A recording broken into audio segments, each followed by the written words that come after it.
الحمدللہ رب العالمین والصلاة والسلام علی سید الانبیاء والمرسلین اما بعد فاعوذ باللہ من الشیطان الرجیم بسم اللہ الرحمن الرحیم صلی اللہ علی النبی جمی والہ صلی اللہ علیہ وسلم صلاۃ و سلام علیک یا سید یا رسول اللہ۔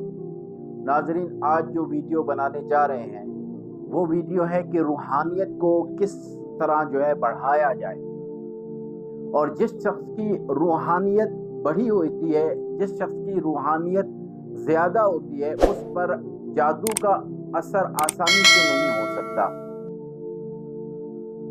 ایک مرتبہ ایک شخص جو صوم و صلات کا پابند تھا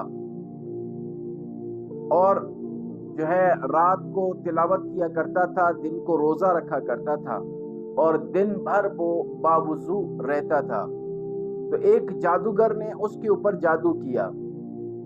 جب جادو اس شخص نے اس نیک شخص کے اوپر کیا تو اس کی روحانیت اس کے منتر سے کئی گنا زیادہ تھی، اور وہ جادو اس جادوگر کی طرف پلٹ گیا، کیونکہ جب اس کا جادو اس پر نہیں چل سکا تو اس کی ریاضت اور عبادت کی وجہ سے وہ جادو دوبارہ اسی پر پلٹ گیا۔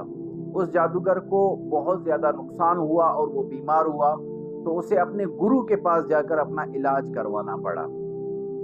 تو اسی طرح جو شخص بھی صوم و صلات کا پابند ہے اور سارا دن باوضو رہتا ہے، وہ شخص جادو سے محفوظ رہتا ہے۔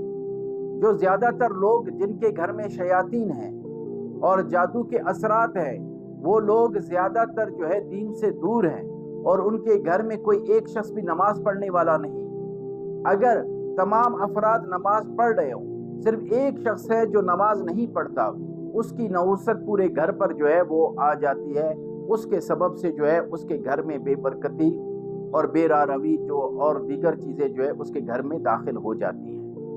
تو اسی طرح اپنے گھر کو قرآن پاک کی تلاوت سے منور کرے، روزانہ خود بھی تلاوت۔ یہ آج کل کا وہ ہے کہ تلاوت لگا کے چھوڑ دیتے ہیں، موبائل کے اوپر تلاوت لگا دی، یا کوئی اس طرح کی USB وغیرہ لگا کر وہ لگا دی۔ اس طرح نہ کرے، خود تلاوت کریں، کیونکہ قرآن پاک کو دیکھنا بھی ثواب، اس کو چھونا بھی ثواب، ان تمام چیزوں سے آپ محروم رہ جائیں گے۔